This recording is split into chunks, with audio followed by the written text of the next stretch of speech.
Hello guys, അപ്പോൾ welcome to real talk with Sumit. അപ്പോൾ നമ്മുടെ ഇന്നത്തെ വീഡിയോയിൽ നമ്മൾ സംസാരിക്കാൻ പോകുന്നത് റെസിപ്രോക്കൽ ടാരിഫ്, അതായത് ഈ ലിബറൽ ഡേക്ക് US പ്രസിഡൻ്റായ ഡൊണാൾഡ് ട്രംപ് പ്രസംഗിച്ച കുറച്ച് ടാരിഫ് ആൻഡ് ടാക്സസിനെ പറ്റിയിട്ടാണ്. ഇത് എന്തുകൊണ്ടാണ് നിങ്ങൾ തീർച്ചയായിട്ടും അറിയേണ്ടത് എന്ന് ചോദിച്ചെന്ന് പറഞ്ഞാൽ, നമ്മളിലെ പല ആൾക്കാരും ട്രേഡിങ്ങും അങ്ങനെയുള്ള പല കാര്യങ്ങളും റീസെൻ്റ്ലി ചെയ്തുകൊണ്ടിരിക്കുകയാണ്. അപ്പോൾ മാർക്കറ്റിലൊക്കെ വളരെയധികം ഒരു മാറ്റങ്ങൾ വരാൻ പറ്റുന്ന ഒരു വലിയൊരു അനൗൺസ്മെൻ്റ് ആണ് റീസെൻ്റ്ലി ലിബറൽ ഡേക്ക് US പ്രസിഡൻ്റായ ഡൊണാൾഡ് ട്രംപ് പ്രഖ്യാപിച്ചിട്ടുള്ളത്. അപ്പോൾ എന്തായാലും നമുക്ക് വീഡിയോയിലേക്ക് കടക്കാം. അപ്പോൾ ഏറെ കാത്തിരുന്ന ഒരു പ്രഖ്യാപനമായിരുന്നു. അമേരിക്കൻ പ്രസിഡന്റ് ഡൊണാൾഡ് ട്രംപ് ഇന്ത്യക്ക് വൻ വ്യാപാര ടാക്സ് നൽകിക്കൊണ്ട് 27% ഉയർന്ന നിരക്കിലുള്ള ഒരു ടാക്സ് കസ്റ്റംസിന് ഒരു മാറ്റം വരുത്തുകയാണ് ചെയ്തിട്ടുള്ളത്.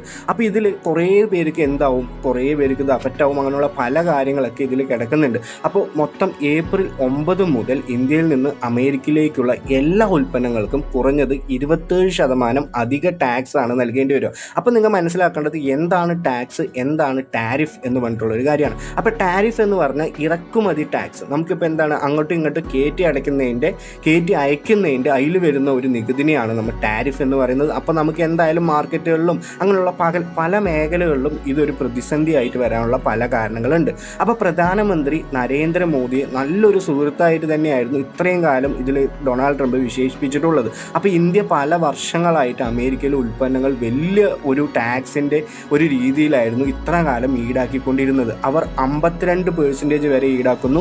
പക്ഷേ ഞങ്ങൾ ഒന്നുമില്ലാതെ മുന്നോട്ട് പോയി, ഒന്നും പറയാതെ തന്നെ മുന്നോട്ട് പോയി എന്ന് ട്രംപ് ഈ ഒരു മീറ്റിങ്ങിലും പറഞ്ഞിരുന്നു. അപ്പോൾ ഇന്ത്യക്കിടയിൽ ഇതൊരു വ്യാപാരക്കുറവിന് തന്നെ മൊത്തം ഇവരുമായിട്ടുള്ള ഇറക്കുമതി കയറ്റത്തിൽ നിന്ന് $44 ബില്യൺ ഒരുപാട് നഷ്ടങ്ങളാണ് ഇതുവരെ ഉണ്ടായിട്ടുള്ളത്. അപ്പോൾ ഈ ഒരു പ്രശ്നം പരിഹരിക്കാൻ വേണ്ടിയിട്ടാണ് ഡൊണാൾഡ് ട്രംപ് എന്ത് ചെയ്തത്, ഈ ഒരു പുതിയൊരു ടാരിഫ്, റെസിപ്രോക്കൽ ടാരിഫ്, പുതിയതായിട്ടൊരു ടാക്സ് ഇങ്ങനെയുള്ളൊരു നികുതിയിലേക്ക് കൊണ്ടുവന്നു. അപ്പോൾ ഇന്ത്യക്കും ഇതൊരു വലിയ പ്രശ്നമായിട്ട് മാറാനിടയുണ്ട്. അപ്പോൾ അതിപ്പോൾ ചെറുകിട ബിസിനസ്സുകാരായിക്കോട്ടെ, ഇല്ലെങ്കിൽ വലിയ കമ്പനികളായിക്കോട്ടെ, എല്ലാവർക്കും ഇതിൽ വളരെയധികം അഫക്റ്റ് ആവാനുള്ള പല കാര്യങ്ങൾ ഇതിൽ കിടക്കുന്നുണ്ട്. അപ്പോൾ ഇപ്പോൾ റീസെൻ്റ്ലി കിട്ടിയിട്ടുള്ള റിപ്പോർട്ടുകൾ പ്രകാരം അമേരിക്കയിൽ നിന്ന് ഇറക്കുമതി ചെയ്യുന്ന ഉൽപ്പന്നങ്ങൾക്ക് ഇന്ത്യ ടാക്സ് കുറയ്ക്കാൻ ആലോചിച്ചേക്കാം. എന്തുകൊണ്ടാണെന്ന് പറഞ്ഞാൽ, ഇങ്ങനൊരു പ്രശ്നം, ഇങ്ങനൊരു കാര്യങ്ങൾ പറഞ്ഞപ്പോൾ ഈ ഒരു കാര്യത്തിന് വെച്ചിട്ട് ടാക്സ് കുറയ്ക്കാം എന്ന് ആലോചിക്കാമെന്ന് ആര് പറയുന്നുണ്ട്?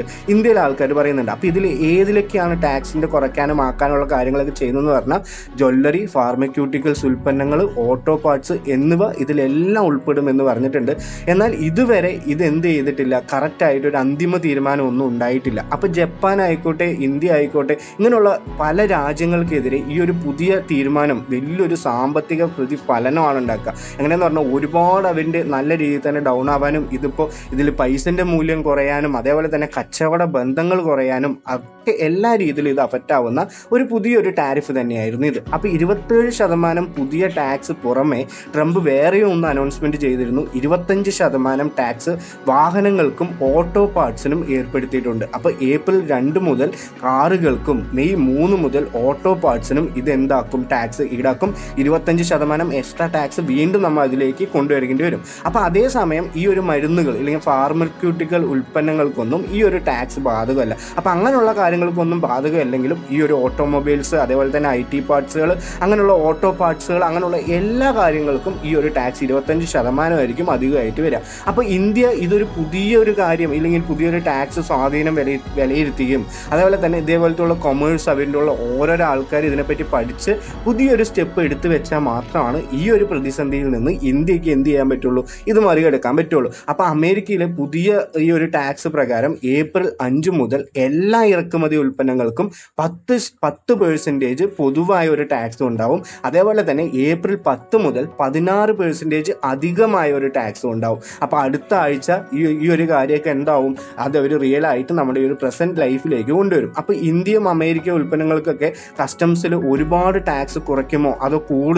കൂടുതലായിട്ട് നമ്മളിപ്പോൾ എന്ത് ചെയ്യണമെന്നൊക്കെ തീരുമാനിക്കേണ്ടത് ആരാണ്? നമ്മുടെ ഇന്ത്യ, അല്ലെങ്കിൽ നമ്മുടെ ഒരു ഓർഗനൈസേഷൻ, അല്ലെങ്കിൽ നമ്മുടെ ഒരു ഗവൺമെൻറ് തന്നെയാണ്. അപ്പോൾ ഇങ്ങനെ ഒരു കാര്യങ്ങളൊക്കെ നിങ്ങൾ മനസ്സിലാക്കിയിട്ടുണ്ടെങ്കിൽ നമ്മുടെ ഈ ഒരു മാർക്കറ്റിൽ നിങ്ങളിപ്പോൾ എന്താണ്, പല കാര്യങ്ങളും അങ്ങോട്ടും ഇങ്ങോട്ടും കുറയാനും, സ്റ്റോക്ക് ആയിക്കോട്ടെ, എല്ലാ രീതിയിലും അത് അഫക്റ്റ് ആവും. അപ്പോൾ നോക്കിയും കണ്ടിട്ട് നിങ്ങൾ എന്ത് ചെയ്യുക, ഈ ട്രേഡും അങ്ങനെയുള്ള കാര്യങ്ങളൊക്കെ ചെയ്യുക. അപ്പോൾ അതിൻ്റെ ഒരു ഡീറ്റെയിലിന് വേണ്ടിയിട്ടാണ് ഞാൻ ഇങ്ങനെ ഒരു വീഡിയോ ഇട്ട്. അപ്പോൾ വീഡിയോ യൂസ്ഫുൾ ഉണ്ടെന്നുണ്ടെങ്കിൽ തീർച്ചയായിട്ടും ചാനലൊന്ന് സബ്സ്ക്രൈബ് ചെയ്യാനും, കൂടുതൽ ആൾക്കാർക്ക് ഷെയർ ചെയ്യാനും, വീഡിയോ ഒന്ന് ലൈക്ക് ചെയ്യാനും നിങ്ങൾ 100% ശ്രമിക്കണം. അപ്പോൾ എല്ലാവർക്കും നല്ലൊരു ദിവസം നേരുന്നു. Have A great day. ഇതുപോലുള്ള പല വീഡിയോകൾക്കായി ചാനൽ എന്തായാലും സബ്സ്ക്രൈബ് ചെയ്യാം.